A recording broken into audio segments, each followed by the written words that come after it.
Breathe slowly. This is not a gospel of miracles.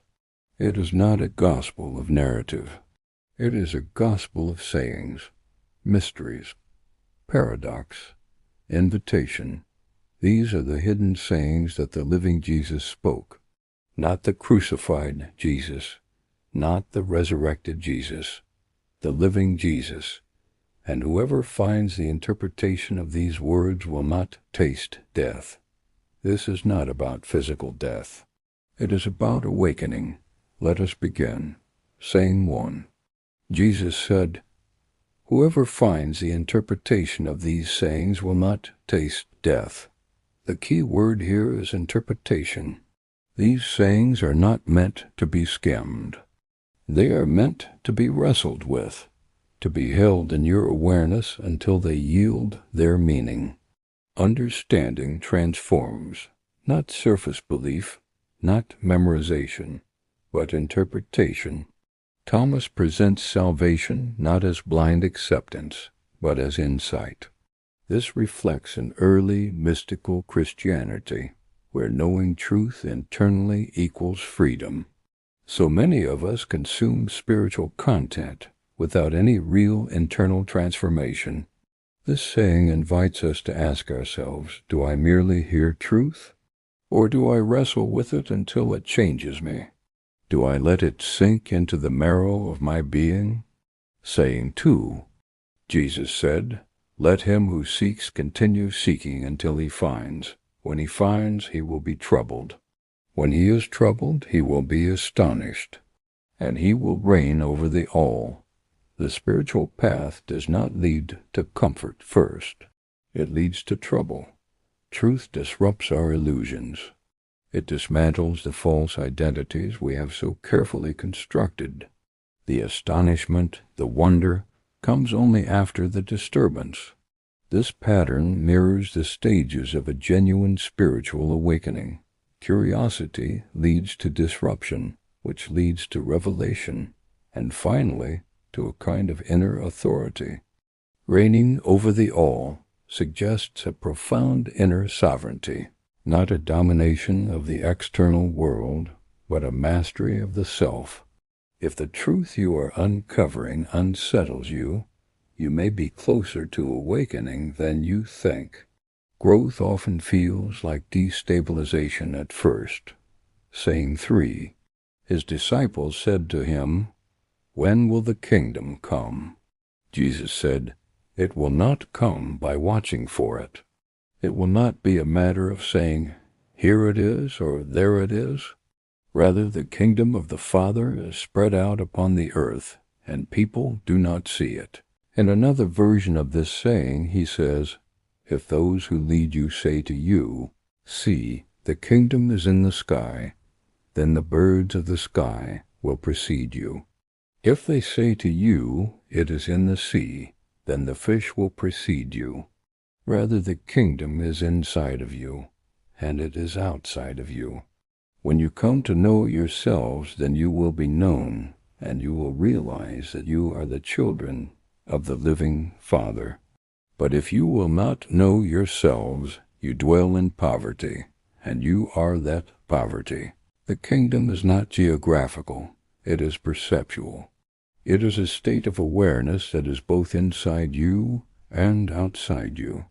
This saying radically decentralizes religious authority. No institution, no leader, no book owns the kingdom. It is universally accessible. So many people search externally for what can only be found within. They look to churches, to gurus, to systems, but they ignore the vast, unexplored territory of their own inner life. The saying asks us a penetrating question. Have I explored my inner world as deeply as I have critiqued the outer world? Saying 4. Jesus said, "The person old in days will not hesitate to ask a little child 7 days old about the place of life, and that person will leave. For many who are first will be last, and will become a single one." True wisdom is not bound by age. The child here represents a purity of perception, an unconditioned awareness. Before the world has layered on its concepts, its judgments, its fears, there is a simple clarity.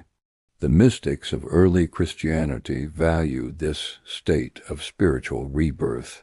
A childlike consciousness equals clarity. Today, we often mistake complication for depth. We build intricate systems of belief and thought, forgetting that the most profound clarity often comes from simplicity. Do not be afraid to unlearn. Saying 5, Jesus said, "Know what is in front of your face, and what is hidden from you will be revealed to you. For there is nothing hidden that will not be revealed." Awareness begins with the present. We are constantly searching for hidden mysteries and profound secrets, all while ignoring the obvious truths right in front of us. Thomas emphasizes a deep, present moment consciousness. The hidden truths emerge not from frantic searching, but from quiet attentiveness to what is. How often do we overlook what is directly in our path, in our relationships, in our daily habits and patterns? Clarity begins with the courage to be honest about what we see right now. Saying 6, his disciples questioned him and said to him, "Do you want us to fast? How should we pray? Should we give alms? What diet should we observe?"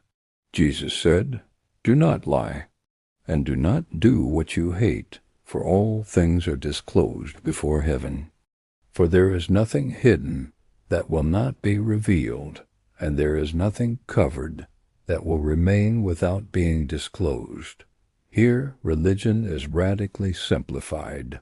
Integrity replaces ritual obsession. Thomas's Jesus consistently deprioritizes external compliance in favor of internal authenticity.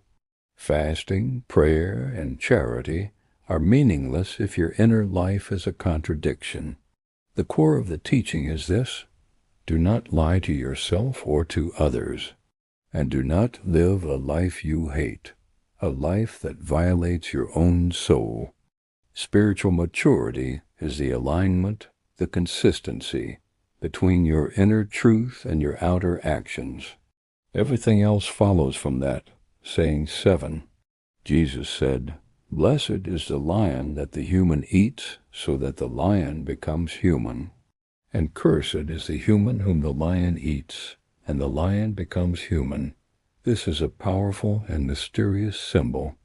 It speaks of integration. The lion represents our primal energies, our passions, our desires, our shadow. When you consciously consume the lion, you integrate its strength.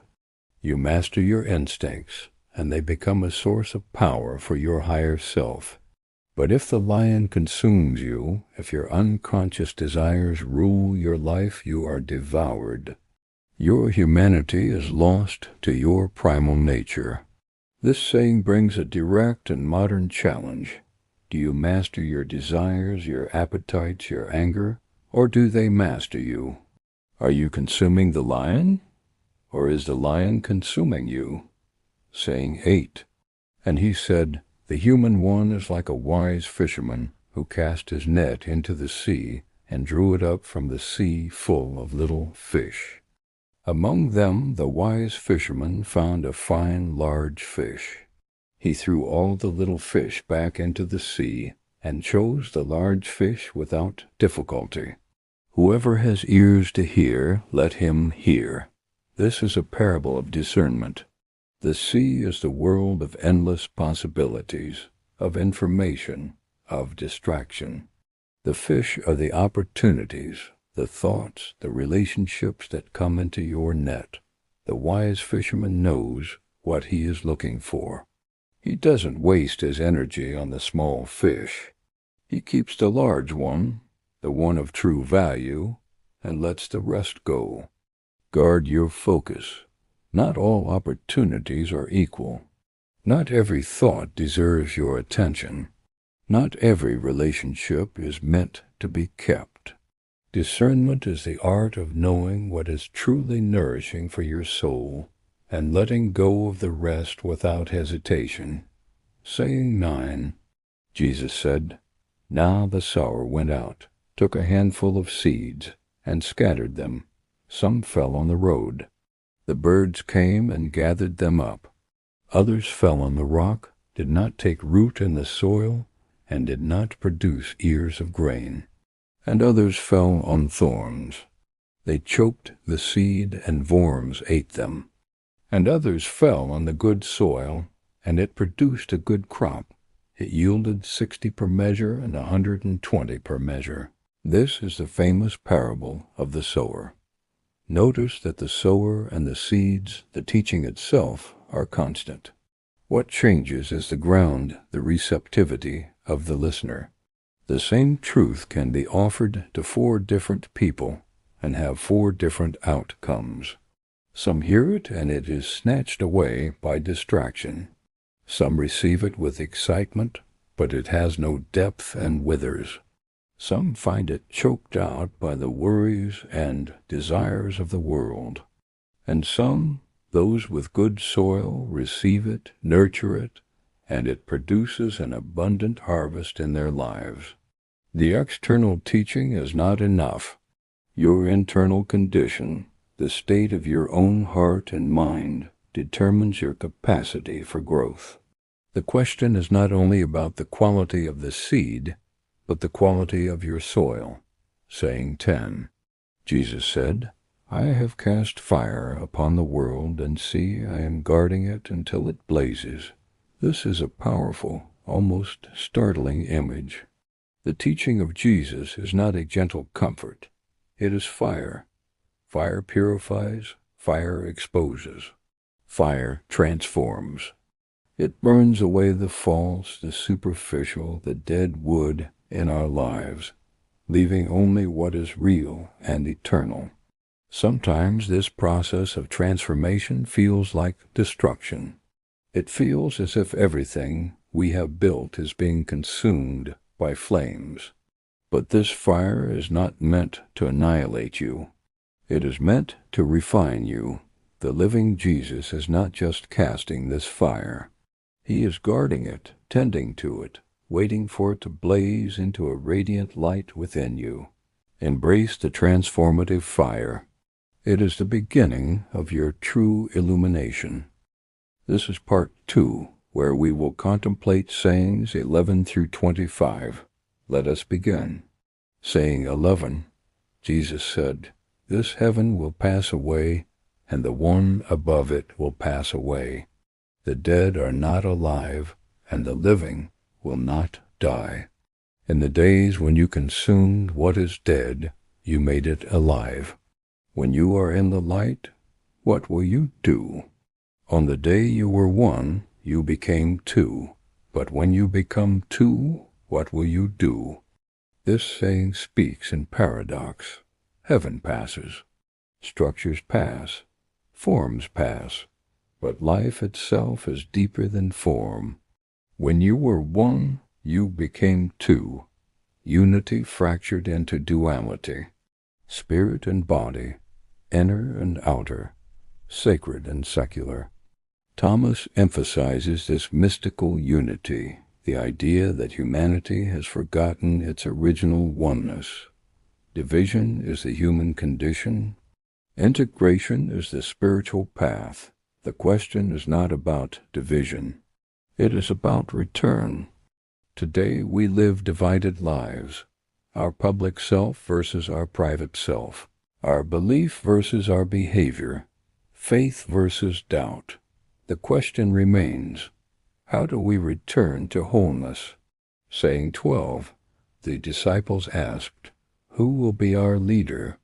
Jesus said, "Wherever you are, go to James the Just, for whose sake heaven and earth came into being." Leadership here is not dominance. James represents stability, righteousness, continuity. This saying roots spiritual authority in character, not charisma. In early Christianity, James was known as a pillar of integrity. Here, Thomas subtly shifts authority from any mystical hierarchy to a grounded faithfulness. The application for us today is to follow leaders whose lives align with their words. Charisma fades, character endures. Saying 13, Jesus asks the disciples to compare him to something. Peter says, "You are like a righteous angel." Matthew says, "You are like a wise philosopher." But Thomas says, "My mouth cannot utter what you are like." Jesus replies, "I am not your master. Because you have drunk, you have become intoxicated from the bubbling spring." Thomas refuses reduction. Truth cannot be fully categorized. To drink from the spring is to experience directly, not analyze from a distance. This emphasizes experiential knowledge over doctrinal definition. Thomas becomes the disciple who understands through encounter, not explanation. For us, spiritual maturity often moves from explaining God to experiencing God. Some realities cannot be systematized. They must be lived. Saying 14, Jesus said, "If you fast, you will bring sin upon yourselves. If you pray, you will be condemned. If you give alms, you will harm your spirit. When you enter any land and walk about in the countryside, eat what they set before you." This is not a rejection of discipline. It is a rejection of performative spirituality. Ritual without sincerity corrupts. Thomas often critiques empty religious formalism. Holiness is not a display. It is authenticity. So we must ask ourselves, are our spiritual practices expressions of love, or are they attempts to appear righteous? The intent behind the action is what truly matters. Saying 15, Jesus said, "When you see one who was not born of woman, fall on your faces and worship." This mysterious line likely refers to divine origin, pure spirit, but symbolically it speaks of recognizing the eternal within the temporal. It asks us, do you recognize moments that feel beyond ordinary explanation? Sacred encounters often hide in plain sight, waiting for us to notice. Saying 16, Jesus said, "I have cast division upon the earth, for there will be 5 in a house, 3 against 2, and 2 against 3. Truth divides before it unites." Alignment disrupts comfort. This mirrors language in the canonical Gospels, where spiritual awakening is shown to disrupt social harmony. Growth may cost you approval. Clarity may cost you agreement. Peace is not always the absence of tension. Saying 17, Jesus said, "I shall give you what no eye has seen, what no ear has heard." Spiritual revelation transcends sensory limitation. Mystical awareness surpasses description. The deepest peace and insight cannot always be explained. Some truths are experienced, not advertised. Saying 18, the disciples ask about the end. Jesus says, "Have you discovered the beginning that you seek the end? For where the beginning is, there will the end be. The end is contained in the beginning. Alpha and Omega. Completion is return." Often what we are searching for at the end of life is what we abandoned at the beginning. Innocence, presence, trust. The journey is a circle back to our origin. Saying 19, Jesus said, "Blessed is he who came into being before coming into being." This speaks of pre-awareness, an identity deeper than biography. It reminds us that you are more than your trauma, your success, your history. There is a deeper self that exists beneath your story. Saying 20, the disciples said to Jesus, "Tell us what the kingdom of heaven is like." He said to them, "It is like a mustard seed." It is the smallest of all seeds. but when it falls on tilled soil, it produces a great plant and becomes a shelter for birds of the sky. The kingdom is like a mustard seed, small, hidden, yet it becomes vast. Transformation begins invisibly. We should not despise small beginnings. After all, seeds do not look like trees. Saying 21.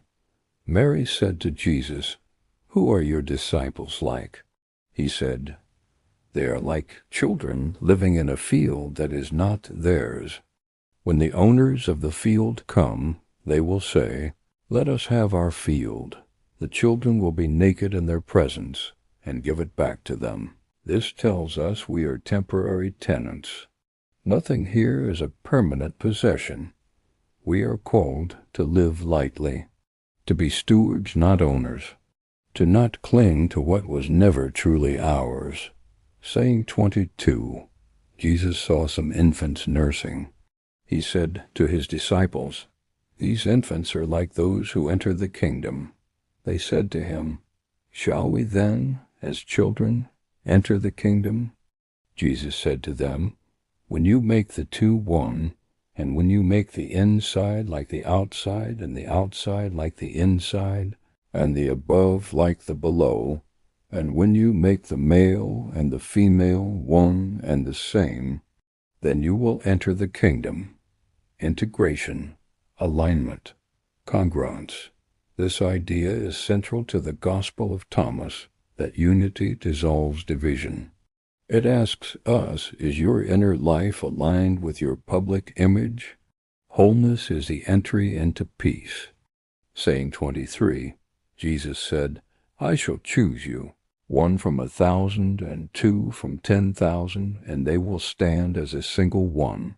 Awakening is not mass conformity. It is individual realization.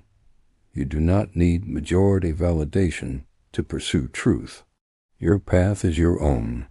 Saying 24, his disciples said, "Show us the place where you are, for we must seek it." He said to them, "There is light within a person of light, and it shines on the whole world. If it does not shine, it is darkness. The light is internal first. External influence flows from internal clarity. Your own awareness affects others. Cultivate that inner light, that inner clarity, and let it shine." Saying 25, Jesus said, "Love your brother like your own soul. Guard him as the pupil of your eye." Mysticism does not eliminate ethics. It deepens them. This saying grounds us firmly, reminding us that spiritual insight without compassion is incomplete. In the end, love remains central to the path. Last time we explored the first 25 sayings, uncovering profound insights into spiritual awakening and the kingdom within. Today we're diving deeper, exploring sayings 26 through 40. This section is packed with powerful metaphors about self-reflection, detachment, truth, and the nature of inner wisdom. So grab a cup of tea, find a quiet space, and let's unravel these ancient mysteries together. We begin with saying 26. Jesus says, "You see the speck in your brother's eye, but you do not see the log in your own eye. When you take the log out of your own eye, then you will see clearly to take the speck out of your brother's eye." This is a famous teaching, also found in the canonical Gospels, but its placement here is significant. It sets the stage for a series of sayings that demand radical self-honesty. It's a call to turn our focus inward. Before we try to fix the world or point out the flaws in others, we must first confront our own logs, our own biases, judgments, and unexamined beliefs.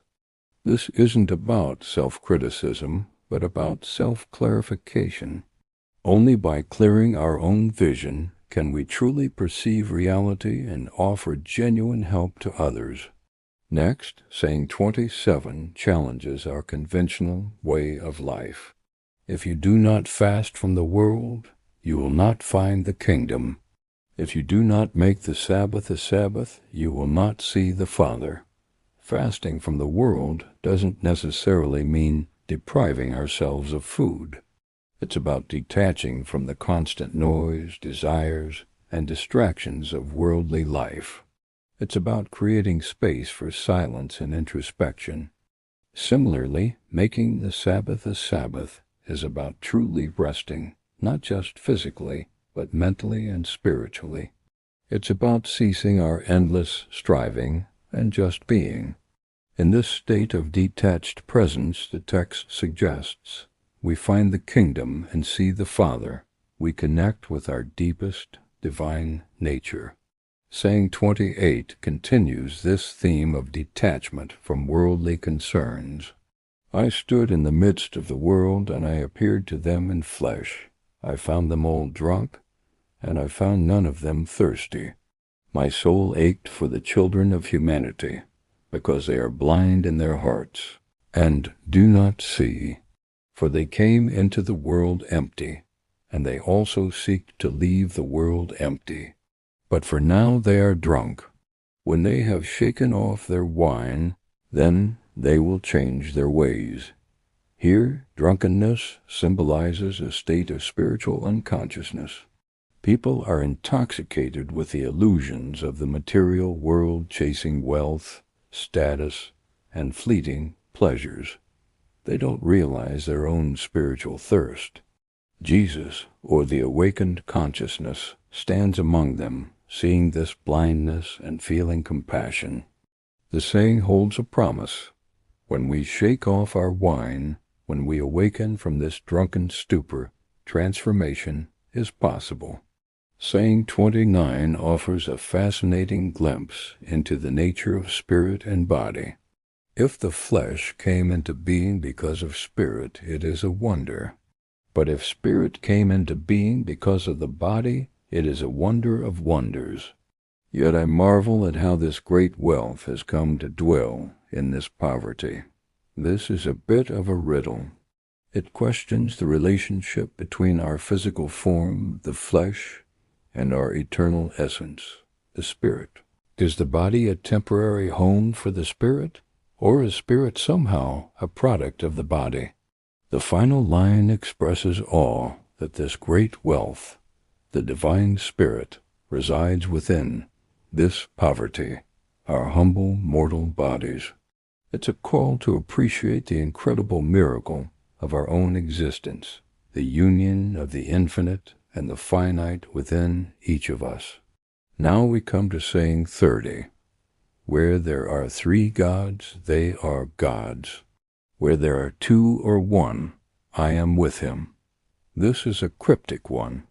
It could be a critique of polytheism, asserting the unity of the divine. The second part is key. Where there are 2 or 1, I am with him. This suggests that the divine presence is found not in a multitude of external deities, but in relationship and even in solitude. When 2 are gathered in unity, or even when one is alone and connected to their inner self, the divine I Am is present. It points away from external worship toward internal recognition. Saying 31 is another familiar teaching, but with a twist. No prophet is accepted in his own village. No physician heals those who know him. This speaks to the difficulty of being recognized for who you truly are by those who think they already know you. Familiarity can breed a kind of blindness. People see the carpenter's son, not the enlightened teacher. This is a profound human truth. It also serves as a warning for the spiritual seeker. Your own community or family might be the last to understand or accept your transformation. True healing and wisdom often require stepping outside of familiar preconceived roles. Saying 32 is a beautiful metaphor. A city built on a high mountain and fortified cannot fall, nor can it be hidden. The city on a high mountain is the awakened individual. When your consciousness is elevated and fortified with inner strength and wisdom, you become unshakable. The world's chaos cannot topple you. Furthermore, you cannot be hidden. Your inner light, your presence, will naturally shine and be visible to others. It's not about seeking attention, but about the natural radiance that comes from a strong, centered, and awakened state of being. Saying 33 reinforces the importance of speaking your truth. What you will hear in your ear and the other ear proclaim from your rooftops. For no one lights a lamp and puts it under a basket, nor does he put it in a hidden place, but rather he sets it on a lampstand, so that everyone who enters and leaves will see its light. This is a direct command to share the wisdom you receive. The inner revelation, the truth you hear in your ear, isn't meant to be a private secret. It's meant to be shared openly from your rooftops. Just like the fortified city, the light of wisdom is meant to illuminate the world for all to see. Now let's look at saying 34. If a blind person leads a blind person, both of them will fall into a pit. This is a stark warning against following unenlightened teachers or ideologies. If your guide is just as lost as you are, you're both headed for disaster. It underscores the critical importance of discernment on the spiritual path. We must seek guides who can truly see, who have taken the log out of their own eye. This saying compels us to question authority and to rely on our own inner compass to distinguish true wisdom from ignorance. Saying 35 introduces a powerful and challenging image. It is not possible for someone to enter the house of a strong person and take it by force unless he binds his hands. Then he will be able to ransack his house. The strong person is the ego or the conditioned mind that rules the house of our being. This ego is powerful and guards its domain fiercely. To ransack his house, that is, to reclaim your inner kingdom from the ego's control, you must first bind his hands. This means neutralizing the ego's power through practices like self-observation, detachment, and mindfulness. You can't fight the ego on its own terms. You must disarm it. Saying 36 shifts our focus, urging us to let go of anxiety. Do not be concerned from morning until evening, and from evening until morning about what you will wear. This echoes teachings from the Sermon on the Mount, but the emphasis here is on total, moment-to-moment release from worry. It's a call to live in the present, trusting that what you need will be provided. Worrying about externals like clothing is a distraction that keeps us trapped in the drunkenness of the world and prevents us from seeking the kingdom within. Saying 37 speaks of revelation. When you strip yourselves and are not ashamed, and you take your garments and put them under your feet like little children, and tread on them, then you will see the Son of the Living One, and you will not be afraid. Stripping yourselves refers to shedding the false identities, the social masks, and the egoic garments we wear. When we can stand naked, spiritually speaking, without shame, like innocent children, we return to our true, original nature. In this state of pure being, we see the Son of the Living One, our own divine self, and fear dissolves. Saying 38 contains a sense of longing and promise. Many times you have desired to hear these words that I am speaking to you, and you have no one else from whom to hear them. There will be days when you will look for me and will not find me. This highlights the preciousness of these teachings. The speaker acknowledges a deep, often unconscious, desire in the listener for this kind of truth. The second part is a poignant warning. The opportunity for direct guidance doesn't last forever. There will come a time when you must rely on the wisdom you've already integrated. It urges us to pay attention now while the teacher is present, whether that teacher is an external person or the quiet voice of our own intuition. We then come to saying 39. The Pharisees and the scribes have taken the keys of knowledge and have hidden them. They have not entered, nor have they allowed those who want to enter to do so. But you, be wise as serpents and innocent as doves. This is a powerful critique of religious authorities who hoard knowledge and create barriers to direct spiritual experience. They hold the keys, but use them to lock the doors for themselves and others. The advice is to bypass these gatekeepers. Be wise as serpents, be discerning, clever, and able to navigate the world's complexities. And be innocent as doves. Maintain a pure heart and a direct, uncomplicated connection to the truth. Finally, we arrive at saying 40. A grapevine has been planted outside of the Father.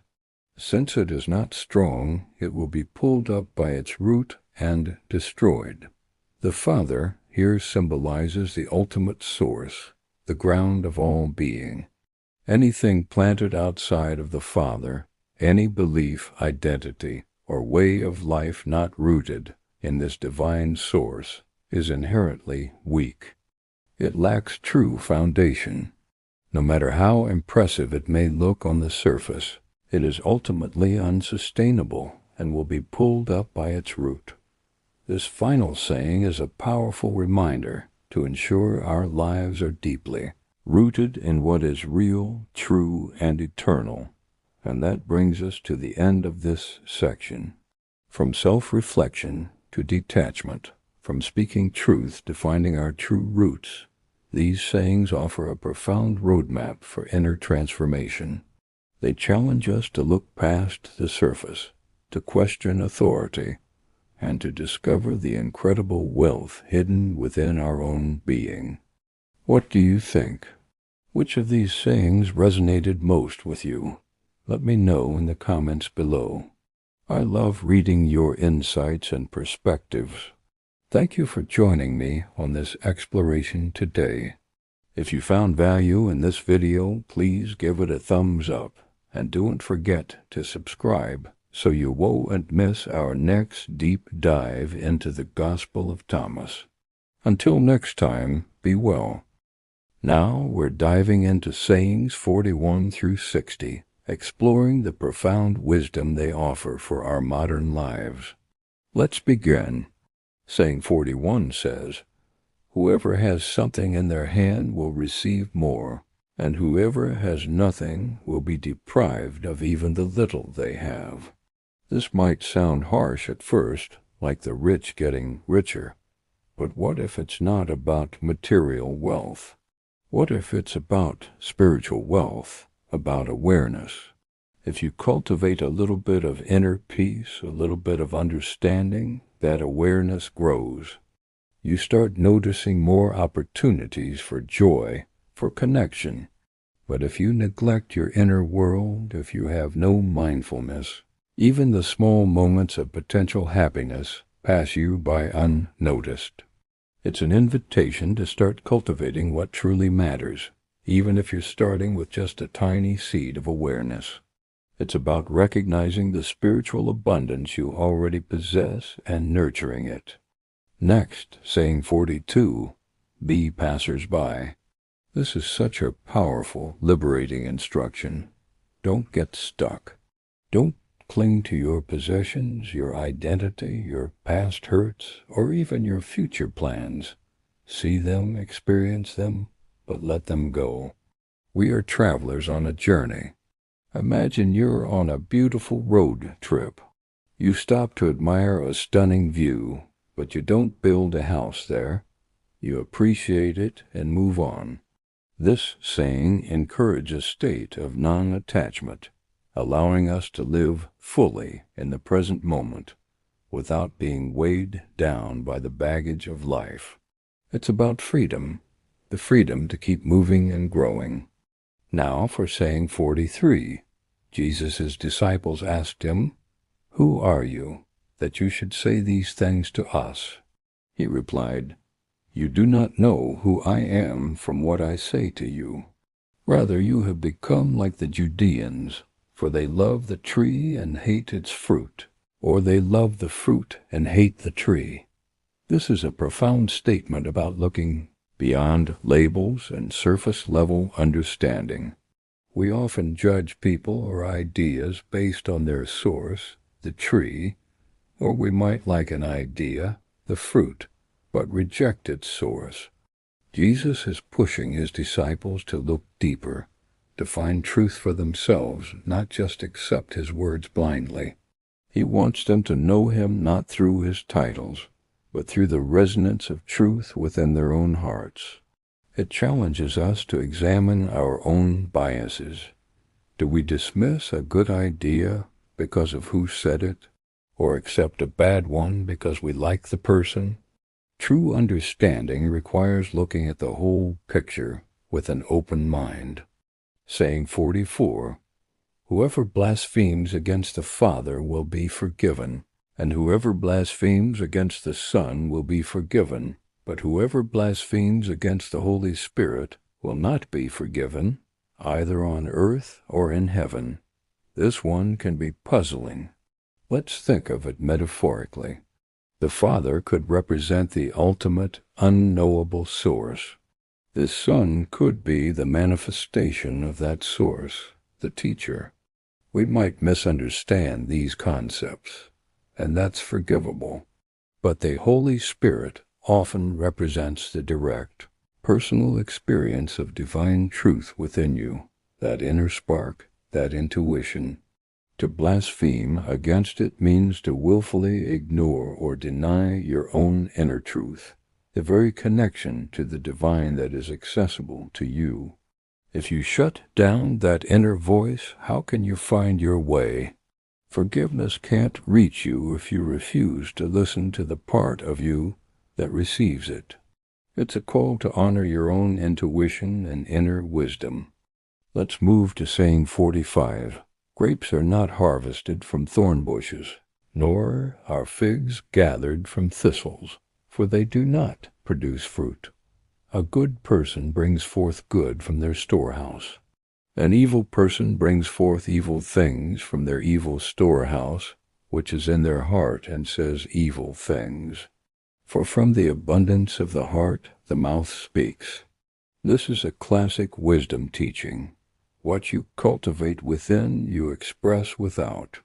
Your actions, your words, your entire life are the fruit of your inner state. You can't expect to have a heart full of anger and resentment and produce actions of love and peace. It's a simple law of spiritual agriculture. If you want good fruit, you must tend the garden of your heart. Pay attention to what you are storing inside. Is it kindness, compassion, and understanding? Or is it judgment and negativity? Your life will reveal the answer. Saying 46, among those born of women, from Adam until John the Baptist, there is no one so superior to John the Baptist that his eyes should not be lowered. But I have said that whoever among you becomes a child will recognize the kingdom and will become superior to John. Here Jesus honors John the Baptist as the peak of the old way of thinking, the pinnacle of religious law and prophecy. Yet he immediately introduces a new, more direct path.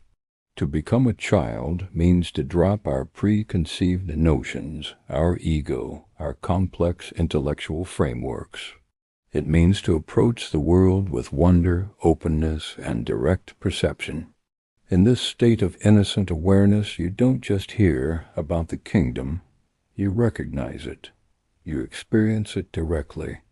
This direct experience makes you superior to even the greatest prophet who could only point the way. It's about shifting from believing to knowing. Saying 47 gives us a series of impossibilities. A person cannot mount 2 horses or bend 2 bows. and a servant cannot serve two masters. Then it adds, a person who drinks old wine does not immediately desire to drink new wine, and new wine is not put into old wineskins, lest they burst.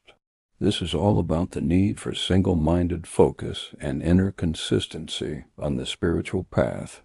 You can't serve both the material world and the spiritual world, your ego and your true self. You must choose. The wine metaphor is beautiful. Old wine is the established wisdom, the traditions. New wine is the fresh, direct, personal revelation. You can't mix them carelessly. If you're accustomed to the old ways, the new truth might seem strange. And you can't pour this radical new understanding, this new wine into an old mindset and old wineskin. Your old way of thinking will break. You need a new mind, a new heart to hold this new truth. Saying 48, if two make peace with each other in this one house, they will say to the mountain, move away, and it will move. The one house is you, your own being. The two can be seen as the conflicting parts of yourself, your mind and your heart, your inner self and your outer persona, your masculine and feminine energies. When you bring these parts into harmony and to peace with each other, you achieve an incredible inner unity.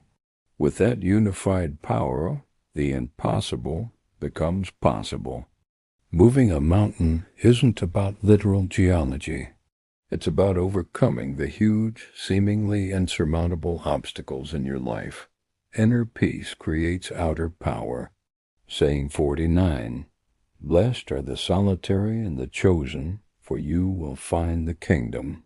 For you have come from it, and you will return there again. Solitary here doesn't necessarily mean being a hermit. It means being whole, undivided, singular in your focus. It's the person who has found that inner peace from the previous saying. They are no longer pulled in a million directions by the world. They are chosen not by an external God, but by their own choice to pursue this inner unity. And in that state of wholeness you find the kingdom, that state of divine consciousness. Why? Because that's your origin. You came from that state of unity, and the spiritual journey is simply the path of returning home to it. Saying 50, if they say to you, where did you come from? Say to them, we came from the light. The place where the light came into being on its own, established itself and appeared in their image. If they say to you, is it you? Say, we are its children. We are the chosen of the living Father. This is a beautiful affirmation of our divine nature. We come from light, from pure consciousness. We are not just our bodies or our personalities. We are expressions of this self-generating light. We are its children. To claim this isn't arrogant. It's remembering who we truly are. It's a powerful meditation on our origin and identity. Saying 51, his disciples said to him, when will the rest for the dead take place, and when will the new world come? He said to them, what you are looking forward to has already come, but you do not recognize it. This is a radical shift from a future-based salvation to a present moment reality. The disciples are looking for a future event, a new world, but Jesus tells them it's already here. The rest for the dead isn't about the afterlife. It's about awakening from the sleep of ordinary, unconscious living. The kingdom, the new world, eternal life, it's not a destination. It's a state of perception, available right now, if only we have the eyes to see it. We're just not recognizing it. Saying 52, his disciples said to him, 24 prophets have spoken in Israel, and they all spoke of you. He said to them, you have disregarded the living one who is in your presence. and have spoken of the dead. The disciples are trying to fit Jesus into their existing framework, connecting him to past prophecies. But Jesus redirects them again. He calls himself the living one, the immediate, present reality. He's saying, stop obsessing over the past, over the words of the dead. The truth is alive, right here in front of you and within you. It's a constant theme. Be present. Engage with the living truth, not the relics of the past. Saying 53 is about circumcision, and Jesus reframes it spiritually. He says, if it were beneficial, their father would beget them circumcised from their mother. Rather, the true circumcision in spirit has become profitable in every way. He's moving beyond physical ritual to inner transformation. The true circumcision is a spiritual one, the cutting away of the ego, of false identity, of the worldly attachments that obscure our true nature. That is the only transformation that is truly profitable on the spiritual path. Now for saying 54, blessed are the poor, for yours is the kingdom of heaven. This echoes the Beatitudes, but with a twist. In this context, poor is likely not just about money. It's about being poor in spirit. It means emptying yourself of ego, of pride, of the need to be right, of all the mental clutter we accumulate. When you are empty in this way, you create space, and into that space the kingdom of heaven, divine consciousness, can enter. It is the humble, the open, the empty, who are truly blessed because they are receptive to the divine. Saying 55, whoever does not hate their father and mother cannot be my disciple, and whoever does not hate their brothers and sisters and take up their cross will not be worthy of me. This is shocking, but hate in this ancient context often meant to love less or to detach from. It's not about literal hatred. It's a radical call to put your spiritual allegiance first, above even your most fundamental family ties and identities. To follow this path, your primary loyalty must be to the truth within. You must be willing to take up your cross, to face the challenges, and let go of the parts of your old self that need to die for your true self to be born. Saying 56, whoever has come to know the world has found a corpse, and whoever has found a corpse is superior to the world. Once you know the world, meaning you see through its illusions, its transient nature, its endless cycle of desire and suffering, you realize it's a corpse. It's lifeless compared to the vibrant, living reality of the spirit. And once you've had that realization, you are superior to the world. You are no longer its slave. You are free from its grip. This isn't about contempt for the world, but about liberation from attachment to it. Saying 57 speaks of a parable. A man had a field with good seed. His enemy came and sowed weeds. The man didn't let the servants pull up the weeds, lest they pull up the wheat too. He told them to wait for the harvest. This is a parable of patience and non-judgment. The field is our own consciousness. It contains both wheat, our divine qualities, and weeds, our ego, our flaws. If we try to violently rip out our flaws, we might harm the good parts of ourselves too. The advice is to let them grow together. Through awareness and growth, at the time of harvest, spiritual maturity, we will be able to easily distinguish the wheat from the weeds and discard what no longer serves us. Saying 58, blessed is the person who has struggled. They have found life. The struggle is the spiritual journey itself. It's not easy. It involves confronting your own shadows, letting go of attachments, facing difficulties. But this is not a negative thing. The struggle is what leads to strength, to understanding, to wisdom. In wrestling with these challenges, you don't just find a better version of yourself. You find life itself, true, conscious, vibrant life. Saying 59, look to the living one as long as you live, lest you die, and then try to see the living one, and you will be unable to see. This is another urgent call to the present moment. The living one is the divine presence, accessible right now. Don't postpone your spiritual search. Don't wait until you die to find God. Seek that living connection now while you are alive.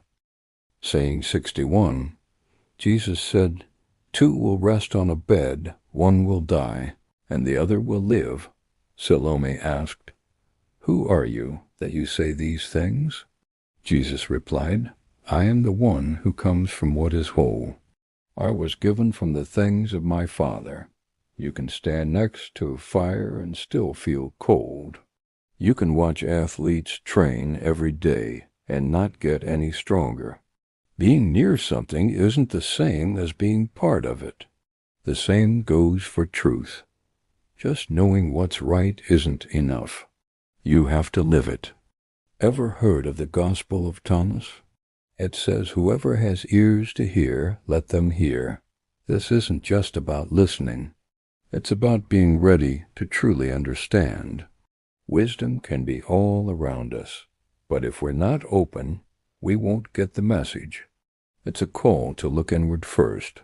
Ever noticed how 2 people can see the same sunset, but only one is moved to tears? It's the same with life's big moments.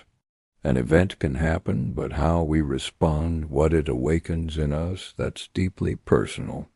Awakening isn't a shared experience. It's your own unique journey.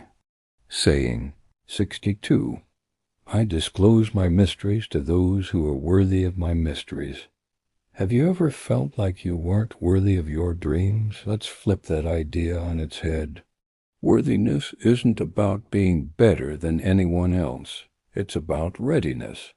It's about being open to new opportunities.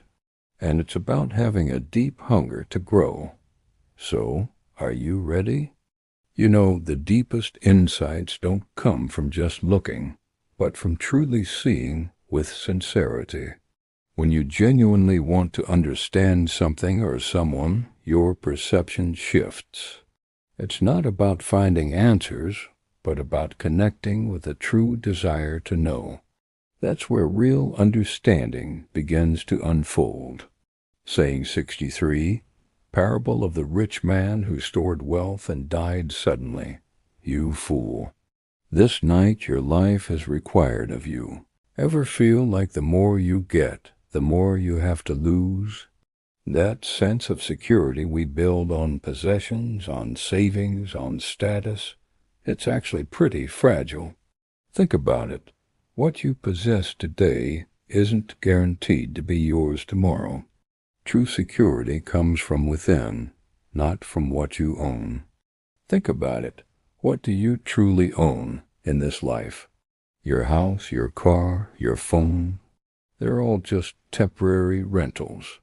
Instead of hoarding possessions, what if we invested in moments, in experiences, in people?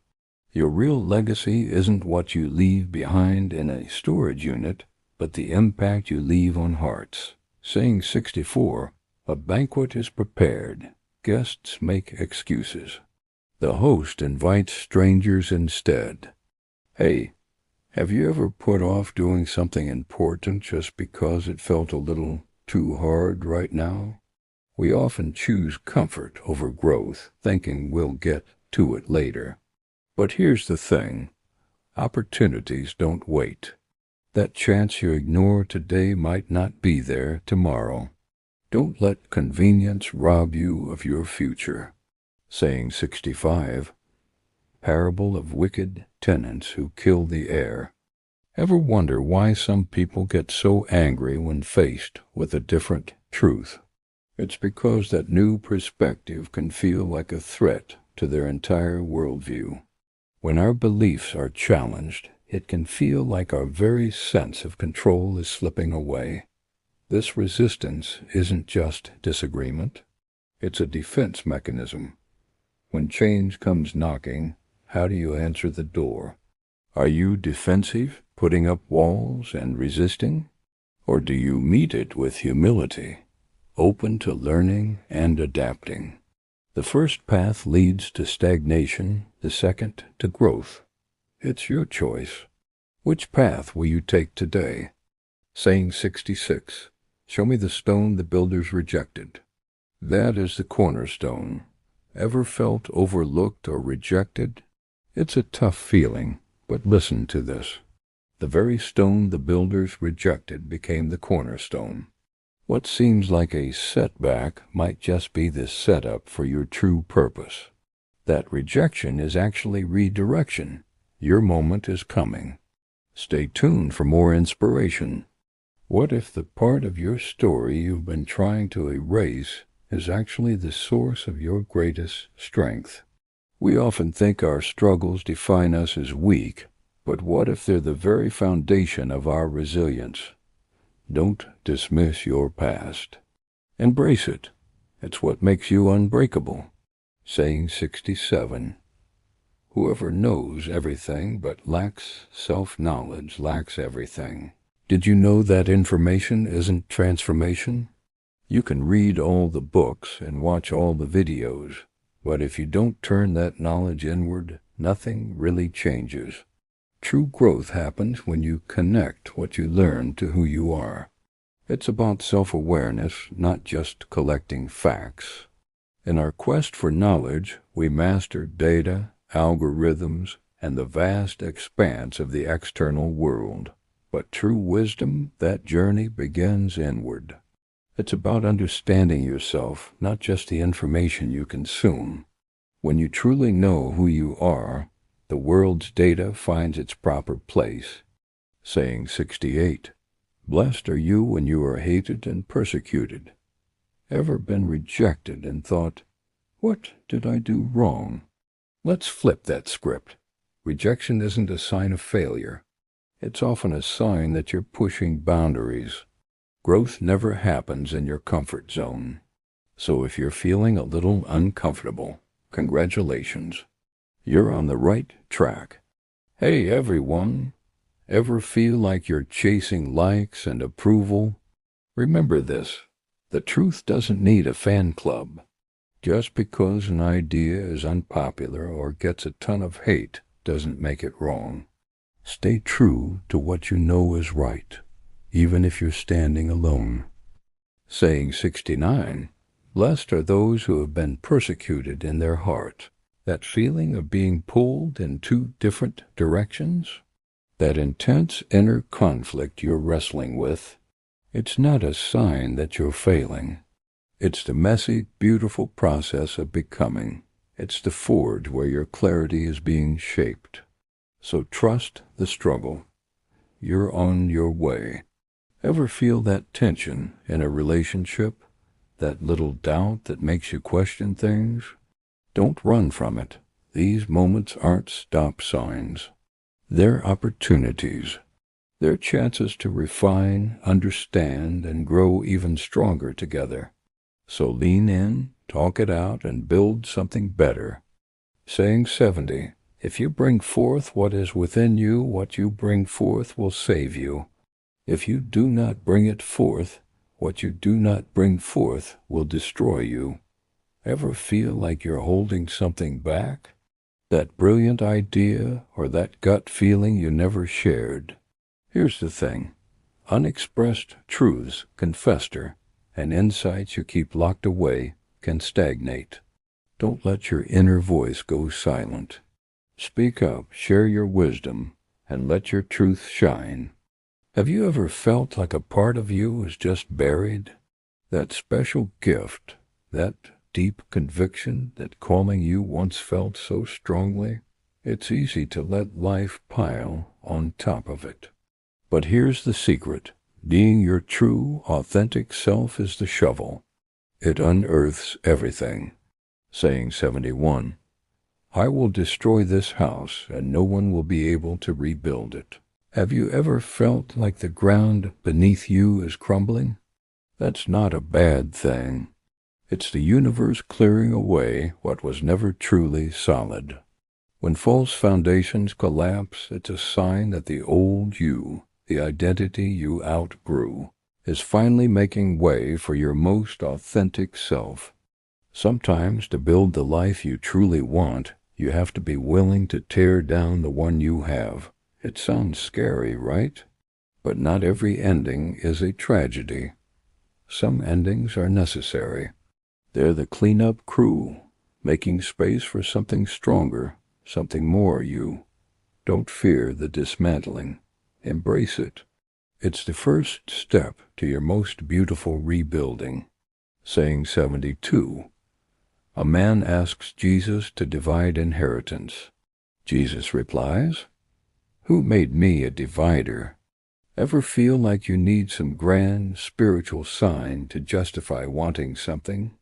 Like, if I want that last slice of pizza, the universe must surely want it for me too, right? But here's the thing. Wisdom isn't about backing up our every whim or petty argument. True wisdom helps us see when our desires are just, well, desires, not some cosmic destiny. It teaches us discernment, not how to win every fight. Thanks for watching. Have you ever seen someone use their beliefs to justify being selfish? True faith, no matter what you believe, is about love, compassion, and lifting others up. It's about community, not just personal gain. Let's make sure our actions reflect the best parts of our beliefs. Thanks for watching.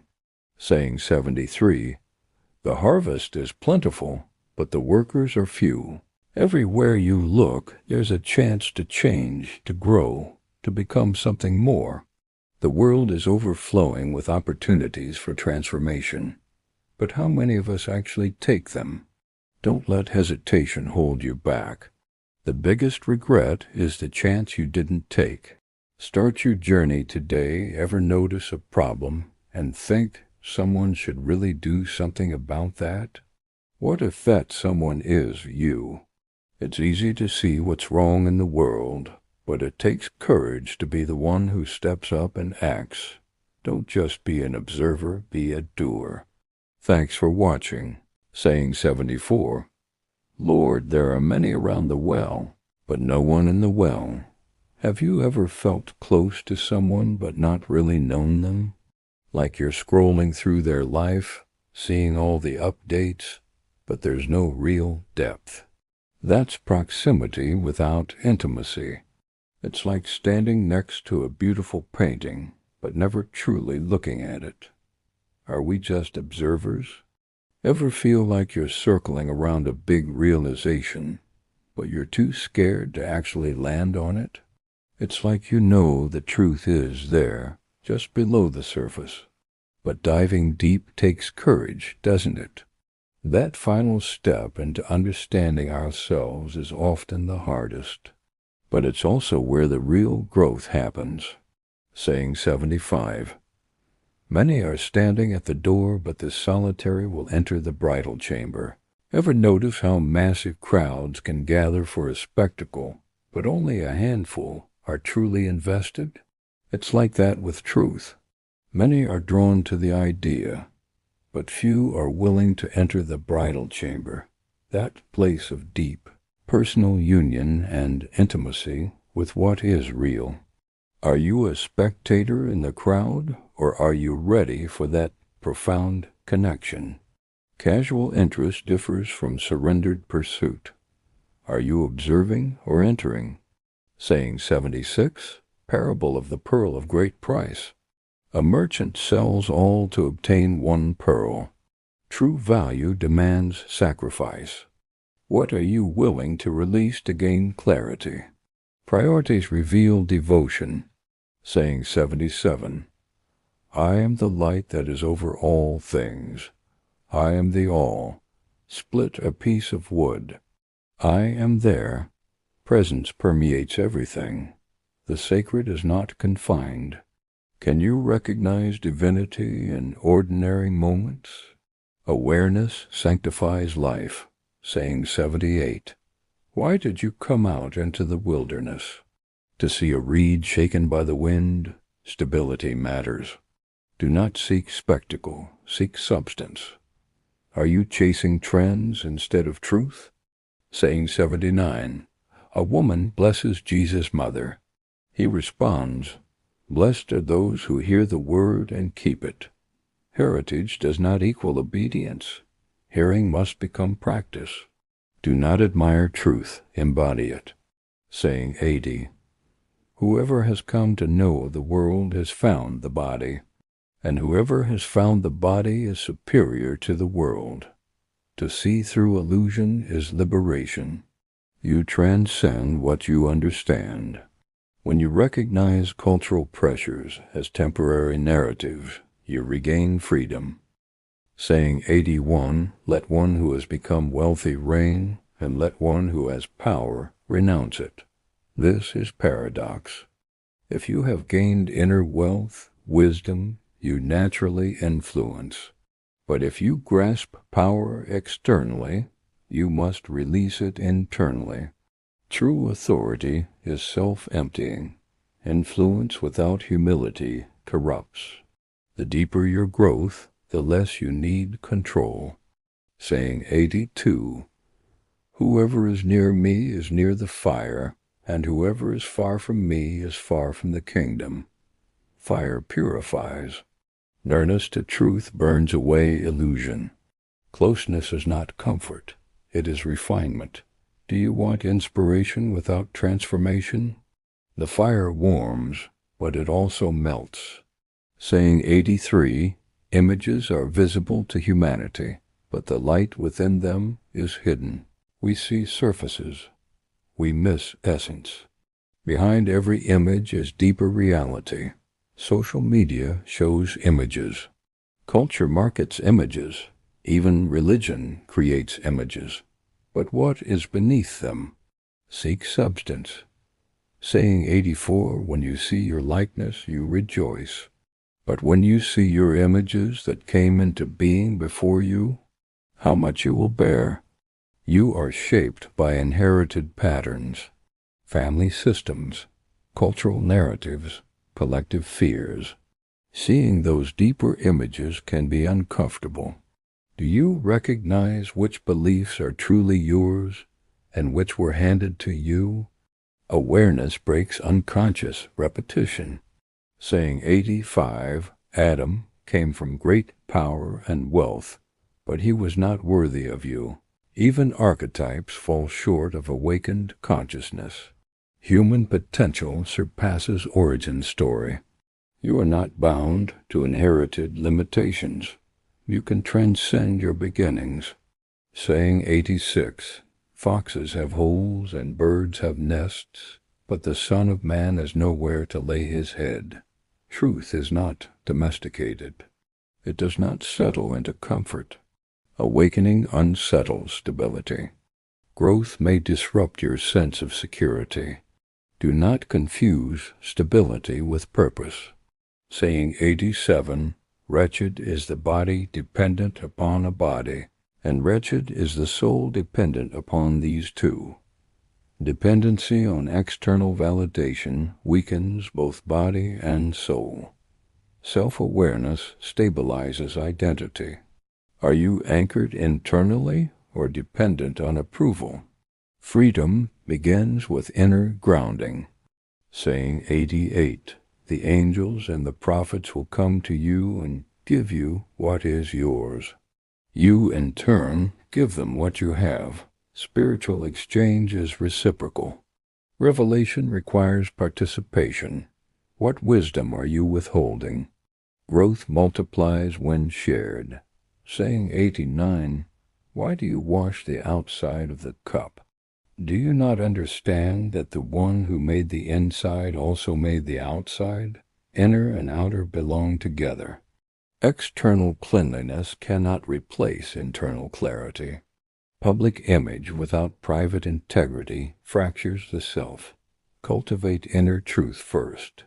Saying 90, come to me, for my yoke is easy and my lordship is gentle. True guidance does not crush. It relieves. Spiritual authority, rightly understood, liberates. If your belief system exhausts you, examine whether it is built on fear instead of freedom. Saying 91, they said to him, tell us who you are. He said, you test the appearance of heaven and earth, but you have not recognized the one before you. We analyze the universe, yet overlook presence. Familiarity dulls perception. Are you searching for signs while ignoring obvious truth? Awareness often hides in simplicity. Saying 92, seek and you will find. Yet what you asked me about before, I did not tell you then. Now I desire to tell it, but you do not seek it. Desire must remain alive. Insight fades when curiosity dies. When did you stop asking deeper questions? Revive your hunger. Saying 93, do not give what is holy to dogs, lest they throw it on the dung heap. Discernment protects sacred things. Not every environment honors vulnerability. Share your deepest convictions wisely. Protection is not secrecy, it is stewardship. Saying 94, one who seeks will find, and for one who knocks it will be opened. Persistence matters. Doors respond to consistent presence. Do not abandon pursuit prematurely. Steady effort reveals pathways. Saying 95, if you have money, do not lend it at interest. Rather, give it to one from whom you will not get it back. Generosity without expectation transforms both giver and receiver. Where can you give freely without calculating return? Selfless generosity reshapes the heart. Saying 96, the kingdom is like a woman who hid leaven in dough. Transformation is invisible at first. Expansion happens quietly. Small habits reshape identity over time. Be patient with process. Saying 97, the kingdom is like a woman carrying a jar of meal. The jar breaks without her knowing. She arrives home empty-handed. Unconscious loss happens gradually. Neglect erodes unnoticed. Where are you slowly leaking energy? Attention prevents depletion. Saying 98, the kingdom is like a man who kills a powerful opponent after practicing alone. Preparation precedes confrontation. Inner discipline enables external victory. Train quietly. When challenge comes, you will stand prepared. Saying 99, whoever does the will of my Father is my brother and my sister and my mother. Spiritual kinship transcends biology. Alignment creates belonging. Community forms around shared purpose, not shared blood. Seek those aligned with truth. Saying 100, they show him a coin and ask about Caesar. He replies, give to Caesar what is Caesar's and give to God what is God's. Discern distinction. Civic responsibility differs from spiritual allegiance. Participate in the world without surrendering your inner sovereignty. We've arrived at the final movement of this journey. These last sayings are sharp, some are difficult, and some are deeply mysterious. All of them invite reflection rather than haste. So take a slow breath. Let them settle in. Saying 101 tells us, whoever does not hate father and mother as I do cannot be my disciple. And whoever does not love father and mother as I do cannot be my disciple. This is paradoxical. The word hate here means detachment, a freedom from the unconscious loyalty we have to our inherited patterns. There's our biological origin, and then there's our spiritual origin. One gives you life, the other gives you awakening. You can honor your upbringing without being imprisoned by it. Spiritual maturity often means outgrowing the stories we were handed. Next, in saying 102, woe to the Pharisees, for they are like a dog sleeping in the manger of oxen. For neither does he eat, nor does he allow the oxen to eat. This is a powerful metaphor for obstruction. It's about blocking others from something you won't even participate in yourself. It's about guarding access to insight without ever seeking that insight. Ask yourself, are there areas where you resist growth and also discourage others from pursuing it? Don't become a gatekeeper to a place you refuse to enter. Saying 103 offers a bit of wisdom. Blessed is the one who knows where the robbers will enter, so that he may rise and gather his domain before they come. Who are these robbers? They are our unconscious habits, fear, distraction, temptation. Knowing they are coming allows you to prevent loss. So know your weak points. Prepare before a crisis arrives. Self-awareness is your greatest protection. Then we have saying 104. When asked to pray and fast, Jesus replies, "What sin have I committed?" When the bridegroom leaves the bridal chamber, then let them fast. This tells us there's a time for discipline and a time for celebration. Not every moment requires sorrowful seriousness. Being present is the real priority. Don't just perform spirituality for an audience. Respond to the season you are truly in. Remember, joy itself can be sacred. Saying 105 is another challenging one. Whoever knows father and mother will be called the child of a prostitute. This difficult saying points to transcending our surface-level identity. To truly know your origin is to see beyond social labels and expectations.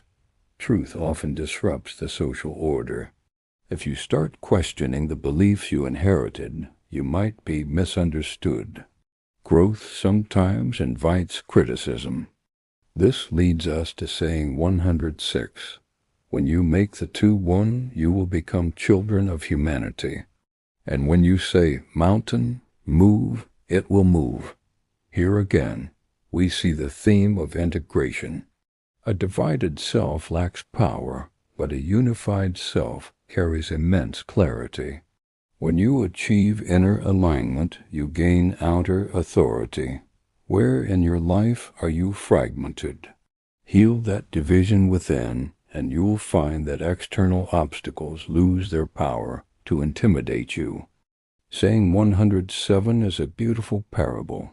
The kingdom is like a shepherd who had 100 sheep. One wandered away. He left the 99 and sought the one. This means the lost matters. Your individual awakening matters. You matter. Never assume that you are insignificant in the grand scheme of things.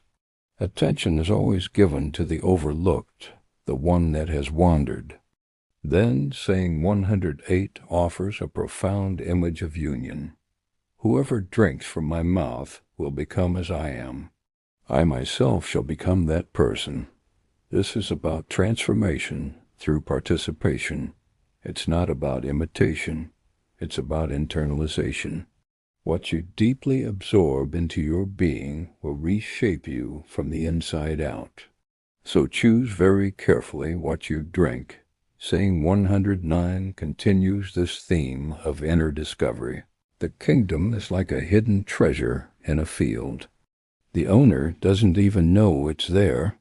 Another person finds it, hides it again, and then sells everything they own to buy that field. So many of us carry hidden treasures within us without ever recognizing them. Discovery requires attention. Possession requires surrender. What strengths lie dormant inside you right now? Are you willing to sacrifice your comfort to uncover them? Saying 110 warns us. Whoever has found the world and become wealthy should renounce the world. This is a reminder that external gain does not equal fulfillment. Even after you achieve great success, detachment remains necessary. Success isn't the final destination. Don't let it replace your true purpose. Saying 111 gives us a vision of transcendence. The heavens and the earth will roll up before you, and the one who lives from the living one will not see death. Physical reality is always shifting. Empires rise and fall, but an awareness rooted in the eternal is what transcends all that change. Anchor yourself in what cannot be shaken. An identity grounded in deeper truth will survive any external collapse. In saying 112 we hear, "Woe to the flesh that depends on the soul. Woe to the soul that depends on the flesh." This highlights the danger of imbalance. When either dominates the other, it leads to fragility. Integration, not domination, is the goal. Your spirit and your body must cooperate. You have to care for your inner life and your physical life. If you neglect one, you weaken both. And this brings us to saying 113. The disciples ask, "When will the kingdom come?" Jesus replies, "It will not come by waiting for it. It is spread out upon the earth, and people do not see it. The kingdom is not delayed. It's simply unnoticed." Awakening is a shift in perception. Stop postponing your peace, waiting for some future event. Look carefully. Grace may already be all around you. Now we come to the final, and often most misunderstood, saying. Saying 114, Simon Peter says, "Let Mary leave us, for women are not worthy of life." Jesus responds, "I shall guide her to make her male. For every woman who makes herself male will enter the kingdom." This isn't about gender. In ancient mystical language, male often symbolized wholeness or unity, while female represented division or material limitation. The invitation is not about gender erasure, it's about spiritual integration. The Gospel of Thomas ends with this controversy intentionally. The entire text consistently calls for making two into one, for aligning the inner and outer, for healing all division. This final image just reinforces that central theme. The kingdom doesn't belong to one category of people, but to those who have transcended their own fragmentation. Wholeness is the invitation. So as we reflect on this gospel as a whole, we see it never told a story. Instead, it held up a series of mirrors. It asked you, do you know yourself? Are you divided? Are you awake? Are you seeking externally what is already within? Its message repeats, the kingdom is not postponed. It is present, but unseen. Awakening is recognition. Integration is how you enter, and self-knowledge is liberation. The final invitation remains open to all of us. Whoever finds the interpretation of these sayings will not taste death, not an escape from physical death, but a profound freedom from living an unconscious life. Thank you for joining me on this journey. Follow for more